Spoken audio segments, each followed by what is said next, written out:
Eileen Carol Wuornos, born Pittman, February 29, 1956, was an American serial killer. In 1989 to 1990, while engaging in street prostitution along highways in Florida, she shot dead and robbed 7 of her male clients. Wuornos claimed that her clients had either raped or attempted to rape her and that the homicides of the men were committed in self-defense. Wuornos was sentenced to death for 6 of the murders. She was executed on October 9, 2002 by lethal injection, after spending more than 10 years on Florida's death row. In the feature film, Monster 2003, Wuornos' story is described from her first murder until her execution. For her portrayal of Wuornos, Charlize Theron won the Academy Award for Best Actress. Wuornos was born Eileen Carol Pittman on February 29, 1956 in Rochester, Michigan. Her mother, Diane Wuornos, born 1939, was 14 years old when she married Eileen's father, 18-year-old Leo Pittman, 1936 to 1969. On June 3, 1954, on March 14, 1955, Diane gave birth to Eileen's older brother, Keith, after less than 2 years of marriage and 2 months. Before Eileen was born,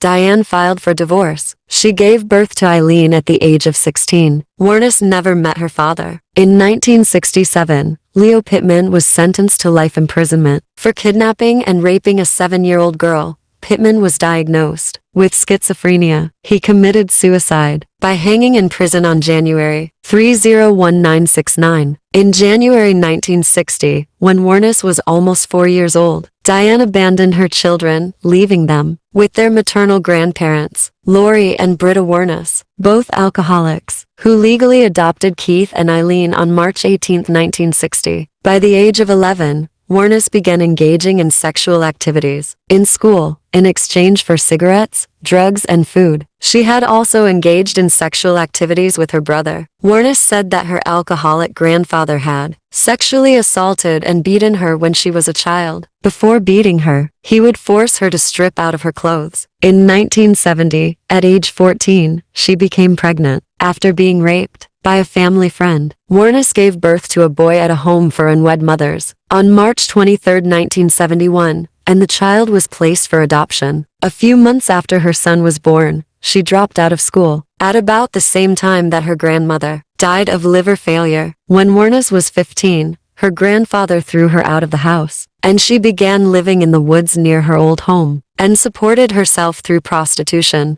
On May 27, 1974, at age 18, Wuornos was arrested in Jefferson County, Colorado, for driving under the influence, DUI, disorderly conduct, and firing a .22 caliber pistol from a moving vehicle. She was later charged with failure to appear. In 1976, Wuornos hitchhiked to Florida, where she met 69-year-old yacht club president Louis Gratzfell. They married quickly, and the announcement of their nuptials was printed in the local newspaper's society pages. Wuornos continually involved herself in confrontations at their local bar and went to jail briefly for assault. She also hit Fell with his own cane, leading him to gain a restraining order against her within weeks of the marriage. She returned to Michigan, where on July 14, 1976, she was arrested at Bernie's Club in Mansalona, Antrim County, and charged with assault and disturbing the peace for throwing a cue ball at a bartender's head. On July 17, her brother Keith died of esophageal cancer, and Wuornos received $10,000 from his life insurance. Wuornos and Fell annulled their marriage on July 21,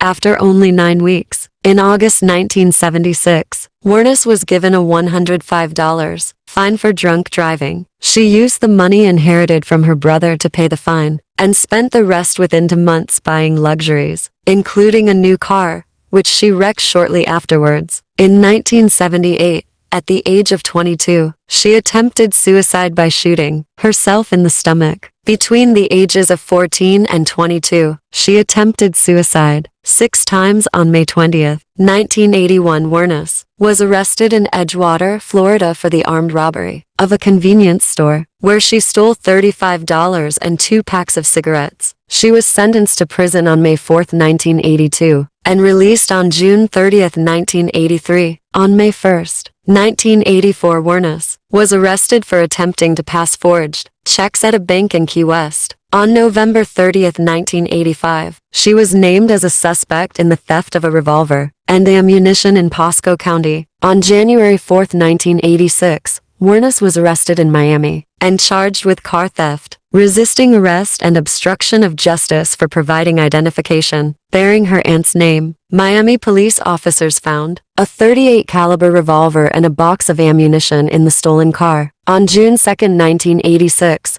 Volusia County deputy sheriffs detained Warnes for questioning after a male companion accused her of pulling a gun in his car and demanding $200. Warnes was found to be carrying spare ammunition, and police discovered a .22 pistol under the passenger seat she had occupied. In 1986, 30-year-old Warnes met 24-year-old Tyria Moore, a motel maid at a Daytona Beach gay bar called Zodiac. They moved in together, and Warnes supported them with her earnings as a prostitute. On July 4, 1987, Daytona Beach police detained Warnes and Moore at a bar for questioning regarding an incident in which they were accused of assault and battery with a beer bottle. On March 12, 1988, Warnes accused a Daytona Beach bus driver of assault. She claimed that he pushed her off the bus following a confrontation. Moore was listed as a witness to the incident. Later, at her trial, Warnes stated, "It was love beyond imaginable.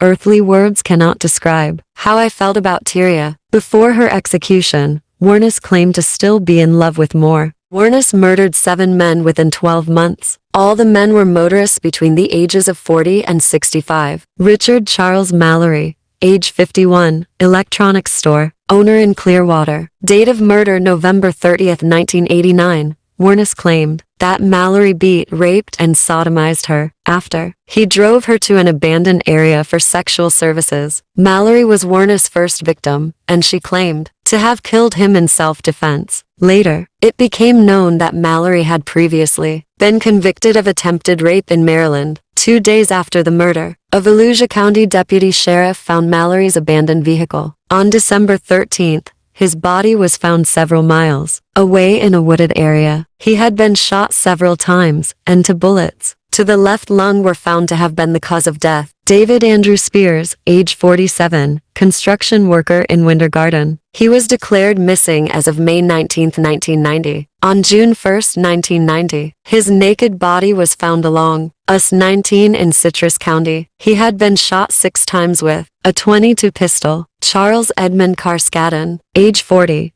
part-time rodeo worker. Date of murder, May 31, 1990. On June 6, 1990, his body was found in Pasco County. He had been shot 9 times with a .22 caliber weapon. The body had been wrapped in an electric blanket and was badly decomposing. When found, witnesses saw Warnes in possession of Carskadden's car, and Warnes had also pawned a gun identified as belonging to Carskadden. Peter Abraham Seams, age 65, retired merchant seaman. In June 1990, Seams left Jupiter, Florida for Arkansas. On July 4, 1990, his car was found in Orange Springs, Florida. Moore and Warnes were seen abandoning the car, and Warnes' handprint was found on the interior door handle. His body was never found. Troy Eugene Burris, age 50, sausage salesman from Ocala, Florida. On July 31, 1990, he was reported missing. On August 4, 1990, his body was found in a wooded area along State Road 19 in Marion County. He had been shot twice. Charles Richard Dick Humphreys, age 56, retired United States Air Force major,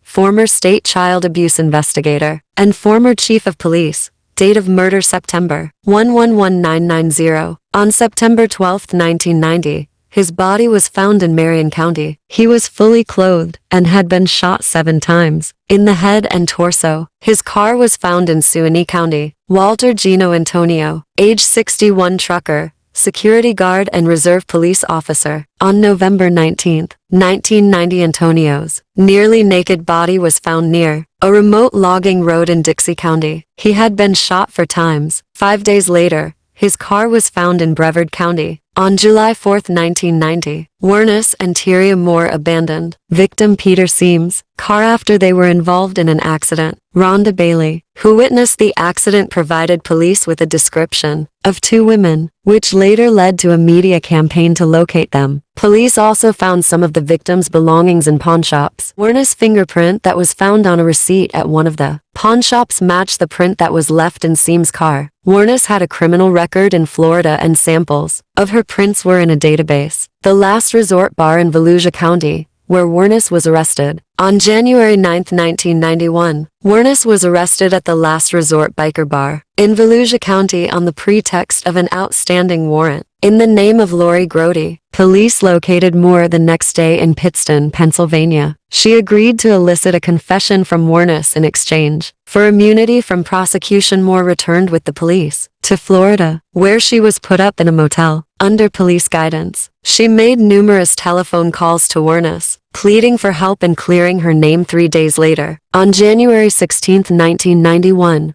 Warnes confessed to the murders. She claimed the men had tried to rape her and she killed them in self-defense. In November 1991, Warnes was legally adopted by 44-year-old Arlene Prale, with whom Warnes had no previous contact or relation. After Prale saw Warnes's photo in a newspaper, on January 14, 1992, Warnes went to trial for the murder of Richard Charles Mallory. Although previous convictions are normally inadmissible in criminal trials under Florida's Williams Rule, the prosecution was allowed to introduce evidence related to her other crimes to show a pattern of illegal activity. On January 27, 1992, Warnes was convicted of Mallory's murder with help from Moore's testimony. At her sentencing, psychiatrists for the defense testified that Warnes was mentally unstable and diagnosed her with borderline personality disorder and antisocial personality disorder. 4 days later, she was sentenced to death. Warnes' defense made efforts during the trial to introduce evidence that Mallory was previously convicted for attempted rape in Maryland and served a sentence in a maximum security correctional facility providing remediation to sexual offenders. Records obtained from the correctional institution showed that from 1958 to 1962, Mallory was committed for treatment and observation resulting from a criminal charge of assault with intent to rape. These records also reflect 8 years of overall treatment from the facility. In 1961, it was observed of Mr. Mallory that he possessed strong sociopathic trends. However, the judge refused to allow the records to be admitted in court as evidence and denied Warnes' request for a retrial. On March 31, 1992, Warnes pleaded no contest to the murders of Charles Richard Humphreys, Troy Eugene Burris, and David Andrew Spears, saying she wanted to get right with God. In her statement to the court, she said, in part, "I wanted to confess to you that Richard Mallory did violently rape me, as I've told you, but these others did not. They only began to start to." On May 15, 1992, Warnes was given 3 more death sentences. In June 1992, Warnes pleaded guilty to the murder of Charles Edmund Carskadden. In November 1992, she received her 5th death sentence. In February 1993, Warnes pleaded guilty to the murder of Walter Geno Antonio and was sentenced to death again. No charges were brought against her for the murder of Peter Abraham Seams, as his body was never found. In all, Warnes received 6 death sentences. Warnes told several inconsistent stories about the killings. She claimed initially that all 7 men had either raped or attempted to rape her while she was working as a prostitute, but later recanted the claim of self-defense, citing robbery and a desire to leave no witnesses as the reason for murder. During an interview with filmmaker Nick Broomfield, when Warnes thought the cameras were off, she told him that it was, in fact, self-defense, but she could not stand being on death row where she had been for 10 years at that point and wanted to die. Warnes was incarcerated at the Florida Department of Corrections Broward Correctional Institution, BCI, death row for women, then transferred to the Florida State Prison for execution. Her appeal to the U.S. Supreme Court was denied in 1996. In a 2001 petition to the Florida Supreme Court, she stated her intention to dismiss her legal counsel and terminate all pending appeals. "I killed those men," she wrote, "robbed them as cold as ice. And I'd do it again too. There's no chance in keeping me alive or anything, because I'd kill again. I have hate crawling through my system. I am so sick of hearing this she's crazy stuff. I've been evaluated so many times. I'm competent, sane, and I'm trying to tell the truth. I'm one who seriously hates human life and would kill again, while her attorneys argued that she was not mentally competent to make such a request. Warnes insisted that she knew what she was doing, and a court-appointed panel of psychiatrists agreed. In 2002, Warnes began accusing prison matrons of tainting her food with dirt, saliva, and urine. She said she had overheard conversations among prison personnel, trying to get me so pushed over the brink by them, I'd wind up committing suicide before the execution, and wishing to rape me before execution. She also complained of strip searches, tight handcuffing, door kicking, frequent window checks, low water pressure, mildew on her mattress, and catcalling. In distaste and a pure hatred towards me, Warnes threatened to boycott showers and food trays when certain officers were on duty. In the meantime, my stomach's growling away and I'm taking showers through the sink of my cell. Her attorney stated that Miss Warnes really just wants to have proper treatment, humane treatment until the day she's executed. He added, she believes what she's written. In the weeks before her execution, Warnes gave a series of interviews to documentarian Nick Broomfield and talked about being taken away to meet God and Jesus and the angels, and whatever is beyond the beyond. In her final interview, she once again charged that her mind was tortured at BCI, and her head crushed by sonic pressure, food poisonings, and other abuses worsened. She said each time she complained to make her appear insane, or to drive her insane. She also turned on her interviewer. You sabotaged my ass, society and the cops and the system. A raped woman got executed, and was used for books and movies and shit. Her final on-camera words were, thanks a lot, society, for railroading my ass. Don Botkins, a childhood friend of Warnes, later told Broomfield that her verbal abuse was directed at society and the media in general, not at him specifically. Warnes' execution by lethal injection took place on October 9, 2002. She declined her last meal, which could have been anything under $20, and opted for a cup of coffee instead. Her last words were, yes, I would just like to say, I'm sailing with the Rock, and I'll be back. Like Independence Day, with Jesus, June 6th. Like the movie, Big Mothership and all, I'll be back. I'll be back. She died at 9:47 a.m. She was the second woman in Florida and the 10th in the United States to be executed since the 1976 United States Supreme Court decision restoring capital punishment. After her death, Warnes' body was cremated. Warnes' ashes were scattered beneath a tree in her native Michigan by Warnes' childhood friend Don Botkins. At Warnes' request, Natalie Merchant's song Carnival from her album Tiger Lily was played at her funeral. Warnes spent many hours listening to this album on death row. When Merchant found out about this, she gave permission to use the song in the closing credits of Nick Broomfield's documentary Eileen, Life and Death of a Serial Killer. When director Nick Broomfield sent a working edit of the film, I was so disturbed by the subject matter that I couldn't even watch it. Eileen Warnes led a torturing life that is beyond my worst nightmares. It wasn't until I was told that Eileen spent many hours listening to my album Tiger Lily while on death row and requested Carnival be played at her funeral that I gave permission for the use of the song. It's very odd to think of the places my music can go once it leaves my hands. If it gave her some solace, I have to be grateful. Broomfield later speculated on Warnes' state of mind and motives. I think this anger developed inside her, and she was working as a prostitute. I think she had a lot of awful encounters on the roads, and I think this anger just spilled out from inside her, and finally exploded into incredible violence. That was her way of surviving. I think Eileen really believed that she had killed in self-defense. I think someone who's deeply psychotic can't really tell the difference between something that is life-threatening and something that is a minor disagreement, that you could say something that she didn't agree with. She would get into a screaming black temper about it. And I think that's what had caused these things to happen. And at the same time, when she wasn't in those extreme moods, there was an incredible humanity to her. According to some specialists, Warna's crimes have been related to her psychopathic personality and her psychotraumatic past. Assessed using the psychopathy checklist, Warna scored 30 to 40ths,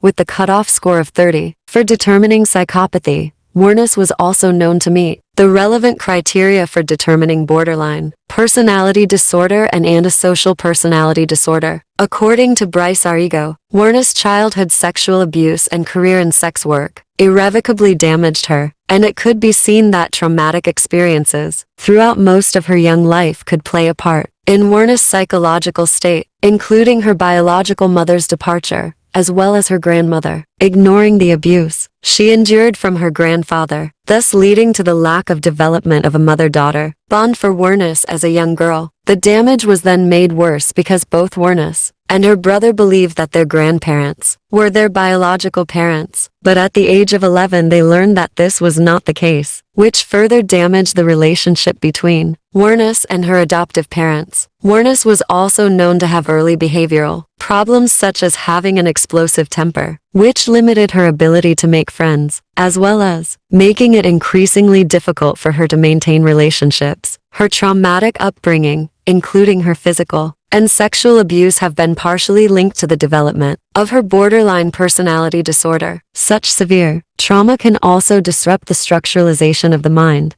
at various developmental points and result in primitive, dissociative, and splitting defenses to ward off the intensity of emotional and sexual stimulation that cannot be integrated as a child. Biprophila Robert K. Ressler Bratully mentions Warna in his autobiographical history of his 20 years with the FBI. Writing in 1992, he said he often does not discuss female serial killers because they tend to kill in sprees instead of in a sequential fashion. He noted Warna as the sole exception. Ressler, who allegedly coined the phrase serial killer to describe murderers seeking personal gratification, does not apply it to women killing in postpartum psychosis, or to any murderer acting solely for financial gain, such as women who have killed a series of boarders or spouses.